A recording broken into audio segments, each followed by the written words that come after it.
Hey guys, and welcome to a brand new video here on the View for the Crowd YouTube channel, and today we are going to be previewing the Belgian Grand Prix. Oh, it's been 2 weeks without F1 and it's felt like an absolute age. It really has done. But usually we're used to a summer break between, before the Belgian Grand Prix, so I guess in the grand scheme of things it isn't too bad. But before we get into this preview, of course there is big news on the F1 front. There are 4 more tracks added to the final 17 race calendar that we are going to see this year in Formula 1. Those tracks are going to be Istanbul. Oh, what a track. What a track. We're going to have a double header at Bahrain, and then we're going to end the season, as we usually do, in Abu Dhabi. Honestly, I'm so excited for all of these new races that we're having, well, new for this season, races that we're going to have. You know, in 2 weeks' time we have Mugello for the first time, then we're going to have Imola, then we've got Nürburgring, we've got Portimao, and now we've got Istanbul. That race was always brilliant, and I always look forward to the Turkish Grand Prix. So glad it's back, honestly. The only thing that could make this race, this season any better is if they put Sepang back on the calendar, but of course, we know that's not going to happen. So they're going to be taking place later in the month, sort of around October, November time, so don't need to preview them just yet.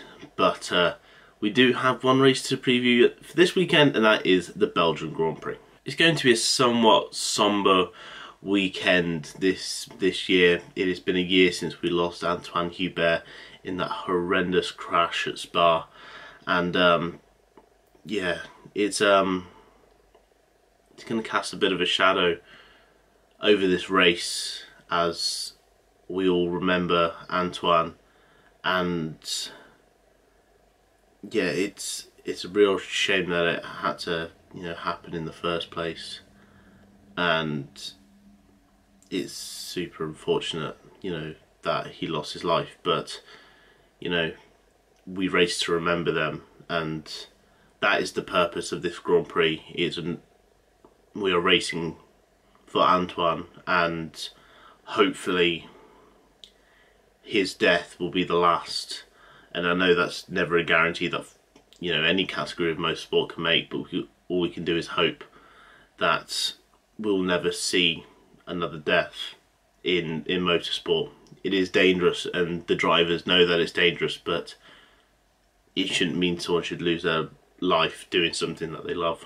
So after this 2-week break, let's have a look at how the teams may get on at this track. It's going to be very different from what we saw in Spain. The tyre compounds are softer once again, so we might see a repeat of the 70th anniversary Grand Prix. You don't know, but we start with Mercedes as always. It's amazing to think that for the last 2 Belgian Grand Prix, Mercedes haven't won there, given how, you know, quick the track is, and it seems to be a track that you would think would suit the Mercedes car perfectly, but yeah, for the last 2 years it hasn't. Now I will say, in fairness to Mercedes, Ferrari were using an illegal engine last year for this. Well, they turned up to the Belgian Grand Prix with this suddenly mega pace, and you know, now we all know why, and you know how dodgy that engine was in the back of that Ferrari. But the Mercedes did an amazing job to, you know, keep up. Lewis really did have a good chance of victory last year. But no, I think it's going to be Mercedes are going to be very dominant. They're looking to end 2 years of hurt around Spa, and you know, that car is so fast. And it just seems to have all the right stuff that you're going to need, you know, to win these next quite a few races. And if we see a strong showing in Spa this weekend, that could be kind of worrying for the rest of the next 4 or 5 races, where we know that Mercedes will probably romp it again. The tyre compounds being softer, Mercedes do need to sort of worry that the history might repeat itself after the 70th anniversary Grand Prix, where they were just blistering and had no pace. You know, Red Bull were very good on their tyres that weekend, and you know, expect Red Bull to be a lot better round Spa than usual. Usually they're not great. They're sort of very much, when it was, you know, Mercedes and Ferrari, they were very much off the pace of both of them. Just because they lack, you know, that top speed. That they've always been a sort of a downforce setup car. So, you know, the tracks like Monaco, Hungary, those kind of tracks really suit their car. So, but this year, of course, they've gone for the much sleeker, much leaner design, which saw them compete a lot better in Silverstone, as we saw. So, yeah, expect big things from Red Bull. I also say expect big things from Alex Albon. He was, you know, he didn't qualify great there last year, but he charged all the way to P5 from P17. You know, it's clearly a track that he enjoys, and he enjoys racing on. And, you know, I think we can see, you know, after a 2-week break, you know, you're going from race to race to race, and there's no real time to, you know, think for yourself and, you know, process what's happened, reflect on it, because you're just going from, you know, we started off the season, you know, it was Austria, then Hungary, a 2-week break, and then it was suddenly, you know, Silverstone, Spain, and now you get another 2-week break now to reflect. You know, he did do fairly well, you know, in Spain. This team kind of screwed him on the strategy, but in terms of sort of, you know, raw pace, he was pretty decent. But yeah, I say expect things. You know, it's a lot easier to overtake at Belgium. There's a lot of long straights, you know, plenty of places to use DRS. It's going to be a lot easier to digest than the Spanish Grand Prix, where there's literally nowhere to overtake.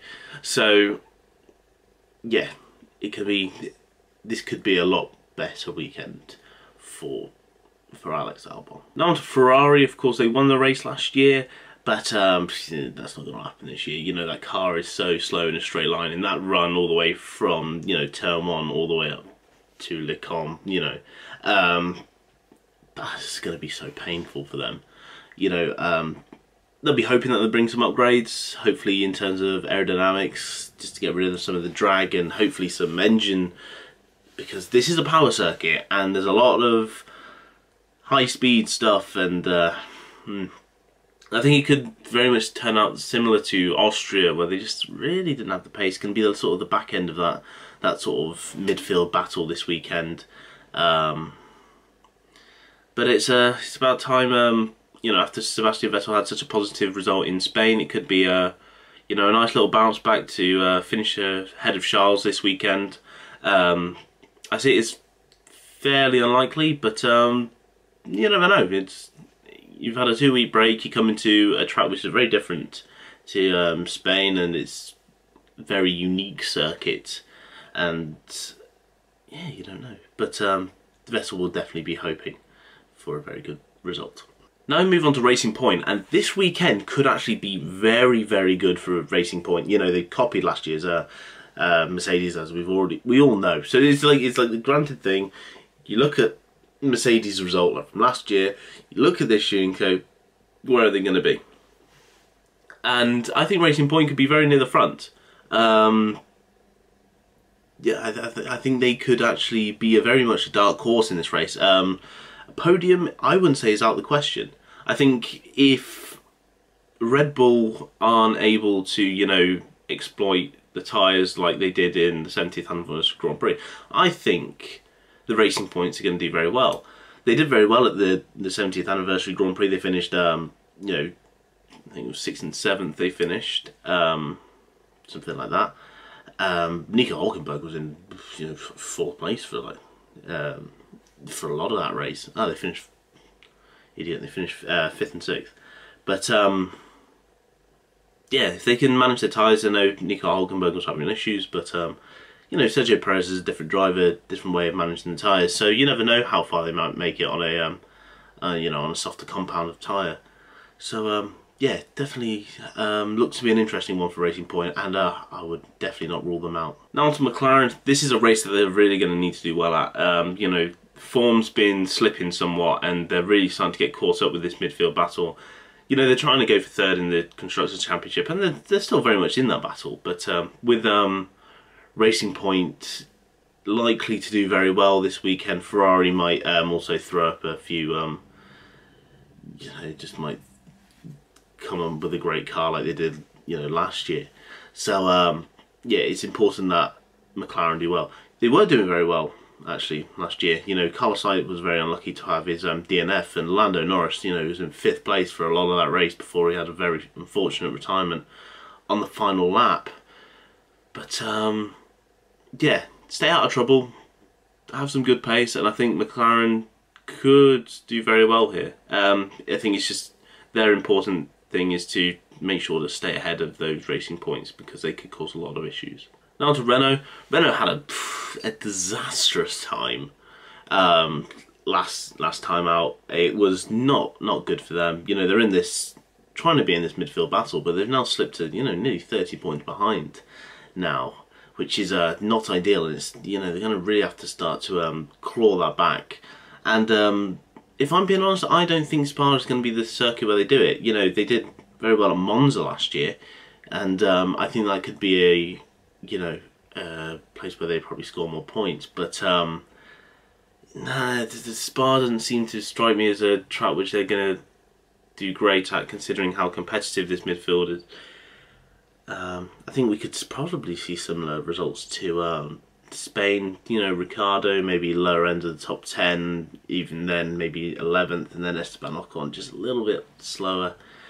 You know, Ocon is a great driver, but he's really not been able to perform in that Renault the way Daniel Ricciardo has. I guess the only scrap of hope for Renault is that they were doing fairly well in Austria, and it's a similar kind of, I know Spa's a very long track, you know, the Red Bull Ring is a very short track, but they have very similar characteristics in the fact that they are very, you know, a lot of straights, a lot of high speed, long corners. So you don't know what could come from Renault, but they're going to be hoping for, definitely need to get both cars in the top 10 if they want to even look like they're going to be competitors for 3rd in constructors. Now on to Alfa Tauri. Pierre Gasly.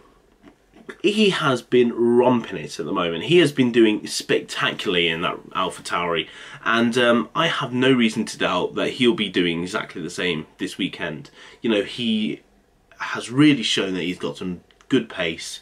I read an article, it was like, I think it was by Will Buxton, and it was like, the pace that we're seeing from Gasly shows why Red Bull picked him in the first place. And there's no doubting that Gasly is an amazing driver. It just, the pressure got to him at Red Bull, and you know, anyone who has to teammate Max Verstappen is going to have a difficult time of it.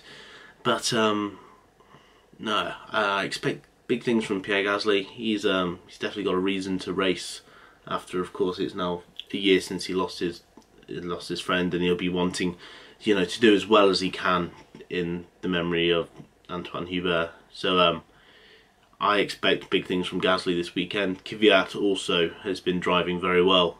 So, you know, AlphaTauri are very much this dark horse. I think Renault need to be very worried about them, because I think they could potentially nick, you know, 6th place or even maybe up to 5th place in the constructors this year.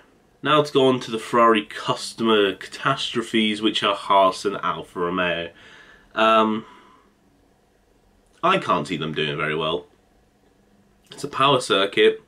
They don't have power, thanks to that dodgy Ferrari engine, and it's it's going to be very, very difficult for them, I think. You know, we've already seen that Alfa Romeo really don't have the race pace of most in the midfield. They don't have the quali pace. They're really on, basically over the course of the season, they've been slower than the Williams, which is not great. Haas have also been having a torrid time of it recently, really struggling to get any cars into Q2. Of course, that'll be their goal for this year. You know, last year, they had, you know, despite having a god-awful car, they still managed to get both cars into Q3. Granted, they just completely fell off the ball. Their tyres, like, disintegrated, and they just fell all the way back through the field. But if one of the drivers can produce a bit of magic, we might just see a repeat of Hungary. You know, it's clear that while they're very dodgy at defending, Kevin Magnussen and Grosjean can defend their position. I mean, if you're wondering why I'm calling them dodgy, just look back to the 2 races at Silverstone and then the last race at Spain with all the jolting and the moving and the severe lack of spatial awareness when driving is actually insufferable from the 2 Haas drivers at the moment. And God, if I was Gunter, I'd be having a very, very strong word of them two going, if you don't buck up your ideas, you're going to be gone. Because genuinely, those 2 drivers are running that team into the ground at the moment. They need two much more reliable drivers than Magnussen and Grosjean at the moment, or at least get rid of one of them because the partnership really isn't working. Honestly, I'd be very, very surprised to see either of those 2 teams in Q2. But if I was to put my money on one of them being in the Q2, then I would probably put it on Haas. Now to Williams, this could be a good race for Williams. I'm not saying points because they have atrocious race pace and they seem to just drop to the field even after George qualifying into Q2 God knows how many times. He's struggles to keep it there. Hopefully Nicholas Latifi can also do well and, you know, get as high up on the grid as possible, especially knowing that the Alfa Romeos are likely to struggle. So if he can get off the back row, that would be a real achievement for him. And I think, you know, the race is going to be difficult for them, and I'm not expecting, you know, absolute amazing performances from Williams. But yeah, you never know. You never know. With the fact that Williams have now been bought out, and you know, I think there's a lot of positive energy around that team right now. You know, it's start fresh, start new. You know, let's go again. Sort of energy coming from Williams at the moment, so hopefully that can reflect positively in their racing. And yeah, who knows, we might see some great things from Williams, but I don't think points are going to be likely. So that is my preview for the Belgian Grand Prix. With these softer tyre compounds, we might see a bit of a mess about in qualifying again. Hopefully make the race a bit more interesting. You know, it's only 44 laps, but you know, hoping that we can see maybe a 2-stop race. That would be that'd be very nice. I think that could really make this Grand Prix interesting. You know, the Belgian Grand Prix has always been a good one, and I've always enjoyed it. So, yeah, hopefully this one's going to be great, and hopefully Red Bull can stick it to Mercedes, or even the Racing Points can stick it to Mercedes. I know that's unlikely, but you know, I'm hoping for big things in this race, and hopefully I won't leave. Well, stop watching the race and think, well, that was a bit crap. So guys, thank you so much for watching. If you did like this video, make sure to leave a like. If you are new here, make sure to hit that subscribe button. If you don't already follow my blog, the link to that is down below. I've been posting loads of new stuff on there at the moment. You know, the sports season is really getting back into swing, and I've been getting back into the swing of some writing. So if you haven't already, make sure to check that out. The review of this Grand Prix will be on there. Of course, how it works is that I do the preview on here and the review on my blog. So if you want to read that, make sure to follow that and you'll be alerted to when that's uploaded. So guys, thank you so much for watching. My name's been Lou Edwards. Thank you, and